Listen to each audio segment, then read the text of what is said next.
যেকোনো একটি normal photo দিয়ে কিন্তু এরকম করে খুব সহজেই এডিটিং করতে পারবেন। তো এই জন্য আপনাদের কি করতে হবে, দুটি অ্যাপ্লিকেশন প্রয়োজন হবে, একটি লাইটরুম আর একটা হচ্ছে হাইপিক অ্যাপ্লিকেশন।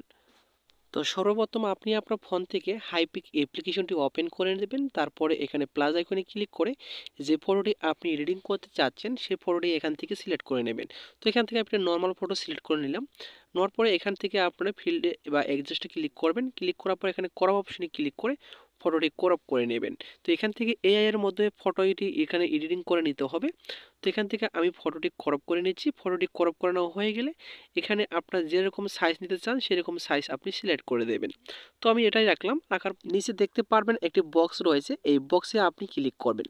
এই বক্সে ক্লিক করার পর এখানে আপনাদেরকে লিখতে হবে সিনেমেটিক ব্যাকগ্রাউন্ড। সিনেমেটিক ব্যাকগ্রাউন্ড লিখে দেওয়ার পর নিচে দেখতে পারবেন যে জেনারেট অপশন, তারপরে এগ্রিতে ক্লিক করবেন। ক্লিক করার পর এখানে 5 থেকে 10 সেকেন্ড সময় নিবে। তারপরে ফটোটি কিন্তু এডিটিং করে দিয়ে দেবে। আপনাদের যদি সময় বেশি লাগে তাহলে আপনারা কি করবেন, আপনার অ্যাপ্লিকেশনের ডাটাটি ক্লিয়ার করে দেবেন। তারপরে আপনি ফটো এডিটিং করবেন, তাহলে কিন্তু খুব সহজেই কিন্তু আপনার তাড়াতাড়ি হয়ে যাবে। তো অলরেডি দেখতে পাচ্ছেন 3টে ফটো এডিটিং করে দিয়েছে। যে ফটোটি আপনার ভালো লাগে সেই ফটোটি আপনি এখান থেকে সিলেক্ট করে নেবেন। তো এখান থেকে আমি একটি ফটো সিলেক্ট করে নিয়ে অ্যাপ্লাই অপশনে ক্লিক করে দেব। তারপরে নিচে টিক মার্কে ক্লিক করে উপরে সেভ অপশনে ক্লিক করে সেভ করে গ্যালারিতে নিয়ে নেব। এখন আপনাদের কি করতে হবে, লাইটরুম অ্যাপ্লিকেশন আপনাদের ফোনে ইনস্টল করে নিতে হবে। তারপরে আপনি আপনার ফোন থেকে লাইটরুম অ্যাপ্লিকেশনটি ওপেন করে নেবেন। ওপেন করার পর আপনাদের একটা পিসের প্রয়োজন হবে। এই পিসেরটি আমি ডিসক্রিপশন বক্সে দিয়ে রাখবো। যাদের প্রয়োজন হবে তারা কমেন্ট করে জানিয়ে দেবেন। তো যে পিসেরটি আপনি ডাউনলোড করবেন সেটার উপরে ক্লিক করে থ্রি ডটে ক্লিক করবেন। তারপরে কপি সেটিং রয়েছে, এই কপি সেটিংয়ে ক্লিক করে টিক মার্কে ক্লিক করে এখান থেকে বেগে আসবেন।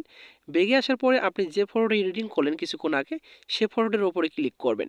সেই ফটোটির উপরে ক্লিক করার পর এখানে থ্রি ডট দেখতে পারবেন, থ্রি ডটে ক্লিক করে পেজ সেটিংয়ে ক্লিক করবেন। দেখতে পাচ্ছেন অসাধারণ কিন্তু একটি কিন্তু ফটো এডিটিং হয়ে গেল। তো এভাবে আপনারা যে কোনো একটা নর্মাল ফটো দিয়ে এরকম কিন্তু ফটো এডিটিং করে ফেলতে পারবেন। এখন আপনারা কী করবেন, ডাউনলোড করার জন্য থ্রি ডটে ক্লিক করবেন। থ্রি ডটে ক্লিক করার পর এখানে সেভ টু গ্যালারি রয়েছে, এখানে ক্লিক করে সেভ করে গ্যালারিতে নিয়ে নেবেন।